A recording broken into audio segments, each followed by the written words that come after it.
Today we're talking about the reasons you shouldn't move to Moscow, Idaho. No place is perfect.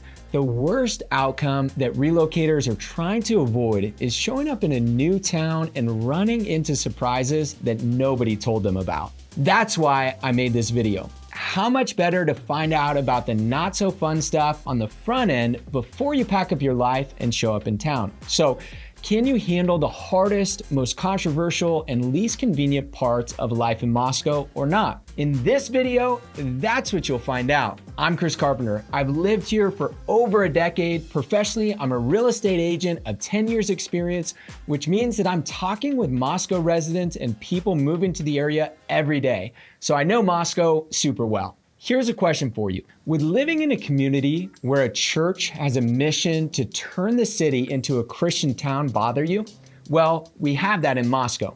Christ Church is a reformed evangelical church here in Moscow with a mission statement that says all of Christ for all of life for all of Moscow. On top of that, these churchgoers have what some might say are ultra-conservative views. With a mission and worldview like that, you know there's going to be pushback, which there is, from a variety of locals in town who are opposed to Christ Church. That can lead to Moscow being polarized at times. Both opposing views make their presence and opinions known. That's a fact you can't get away from if you live here. You're bound to see Christ Church block parties being held downtown, and likewise, you'll see the opposite flavor of events around town too. Whether you like it or not, this is a social dynamic that exists in Moscow. No doubt people on the street are still friendly, and to some extent, you can live here completely aloof from it all. But the fact remains, if you move, you'll live here knowing that Christ Church wants to make Moscow a Christian town. If you can't live with that, strike Moscow off your list. If you're about it, Moscow could be a good place for you. In the last 2 years, across the nation, a perception of being a hyper-dangerous place has been imposed on Moscow because of the Idaho 4 case, a quadruple homicide that happened here back in 2022. And I get it. For most people, it's not their fault. You never heard about Moscow on national news before. Then all of a sudden, the Idaho 4 case is publicized. Now Moscow's on your radar. But for a lot of people watching CNN or Fox News, the Idaho 4 is all they know Moscow for. But there's another side to the story. The fact is that locals act like Moscow isn't dangerous at all. Residents let their kids ride bikes to neighborhood parks or walk home from school on their own with zero problems. I literally see this type of thing every day. So how can it be that Moscow is inherently so dangerous? Historically, Moscow has a track record to back up any claims of safety. Incidents like the Idaho 4 are unbelievably rare, and Moscow's violent crime rate is extremely low. If you live in a major city, I would challenge you to compare Moscow's violent crime rates to your own location. Moscow's a small town, so you might imagine violent crime will appear lower because there are fewer people here. To avoid comparing apples to oranges, you can give both towns an equal footing by researching the per capita violent crime rate. I'm confident you'll find Moscow is much safer. Maybe the next one is a true deal breaker for you, but I'm confident that Moscow would be a great fit for you when it comes to safety. That's been my firsthand experience day in, day out. All the same, if you still can't get past the perceptions that have been built up around Moscow, it's probably not for you, or at least not right now. I imagine this video is sparking some specific Moscow questions for you. So if you want all of your questions answered by someone who knows the area well and currently lives here, skip the wait and work of endless Google searches or hoping I make a video on it next. I'm more than happy to answer your questions directly, one-on-one, and help you get to the bottom of whether Moscow is the right place for you and your family or not. Moscow is behind the times when it comes to technology and trends. It's kind of a joke among locals that anything coming to big cities will take 30 years to make it out here. That's somewhat true. We're definitely no Silicon Valley. Even though we have the University of Idaho, which is Idaho's leading research university, Moscow itself doesn't have much reason nor the infrastructure to make fast changes. we're pretty tucked away from other important development areas in Idaho like Boise. And that affects what you do for fun too. We'll talk about that next, but you'll notice that our largest employers are all homegrown, are in an essential field, or don't provide a physical product. We just don't have much to attract the headquarters of any massive employers. I mean, we don't even have fiber optic distributed to the entire city yet. So if you need to stay in front of trends and technology where things are always new, always changing, Moscow isn't that type of city, and it's probably not the right fit. If you still haven't written Moscow off yet, let's see if you make it past this next one. Most people think that since Moscow is a small town, it's boring, but there's a ton to do in Moscow. In reality, you could have a different activity every weekend if you wanted to. So why do people think Moscow's boring? 3 things. A large portion of Moscow's well-known activities are festival-style events, and most of them have a pretty specific flavor that starts to feel similar after a while.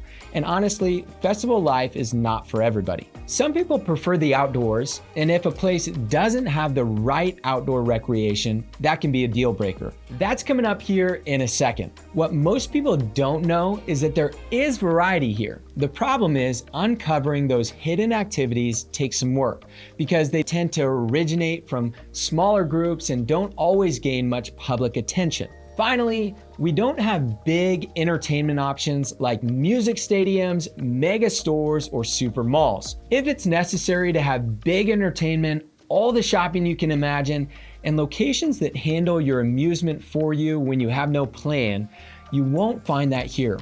Moscow will probably feel limited. You're going to need something bigger, and it's not Moscow. If you're into outdoor activities instead of big entertainment, hold up. There's something you've got to know before you go all in on Moscow. Just like I said, outdoor recreation is next. When it comes to outdoor recreation, there are 2 things I hear people miss more than anything else, both of which are reasons people choose not to move to Moscow. Don't get me wrong, outdoor recreation around Moscow is great and very family friendly, but we don't have everything. The 2 things that people from the west side and mountain towns inevitably say are, where are the mountains around here? Because Moscow Mountain is not a real mountain, and there just isn't any water around here. Since Moscow is not a mountain town, we don't have a lot of recreation you're probably used to when you live 15 minutes away from, say, the Rockies. For example, no alpine fishing, no outdoor rock climbing, no endless hiking trails for backpacking, and no skiing, to name a few. And obviously the weather is a major factor in how much you can enjoy the outdoors throughout the year.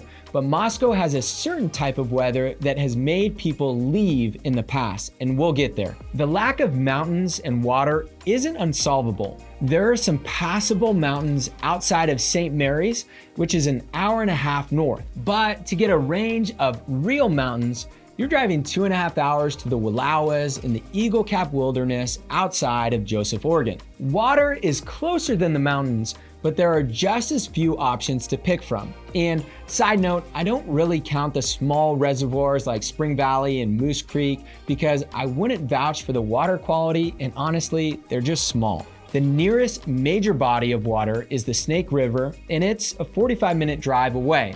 Lake Coeur d'Alene is the second closest option, and that's an hour north to reach the southern end. If making the trade from mountains and lakes to rolling hills and cedars isn't an option for you and day trips aren't your style, Moscow will make you miss the mountains and feel pretty dry. It's most likely not the right place for you. But if you're stoked to start hitting the bike paths and find the best Palouse views, don't pack up just yet. The weather is what really determines if you can enjoy the outdoors or not. And Moscow has a super unique factor that can be especially challenging, not just for recreation, but general living here. Moscow's 4 seasons sound great until you hear what happens during the late fall through early spring. It's not the snow or the seasons that turn people away, it's something else, something that most people don't hear about until they experience it for the first time. From November into February, just about every year, we end up with cloud cover that hangs around for days, sometimes weeks. It surprises people how much those gray days affect their energy, their mood, and their outlook. For me, I love the sun, but I'm semi-used to cloudy weather. I came from Santa Cruz, California, which was constantly foggy, so the gray days actually remind me a bit of home. But if you need sunshine to survive and thrive, it can be tough for a few months. More than that, there are two other things you need to know about the weather before deciding if you can handle it or not. One thing that's certain about Moscow's seasons is that they're unpredictable. Sometimes we get a few feet of snow, other years just a light dusting. Some summers, we don't even break into the triple digits, while other ones, it's pretty hot for the majority of the summer. You also never really know when exactly the season will change over. May might feel like early summer one year, and late winter another year. We even joke about the bizarre years when we've even gotten snow in June or frost as late as July. But that is way out of the ordinary. It's not all bad. The four seasons here are not nearly as harsh as they are in other parts of the US, so it's easier to get out and enjoy them. Most often in the summer, we get a couple weeks where temperatures are in the triple digits. And in the winter, we get a couple weeks where temperatures drop below freezing. That's pretty much the worst of it. So there you have it. I hope this helps you decide if you should move to Moscow or not. If this was helpful, then check out either of these two videos on the screen now as well. You'll get some more helpful information for making your decision.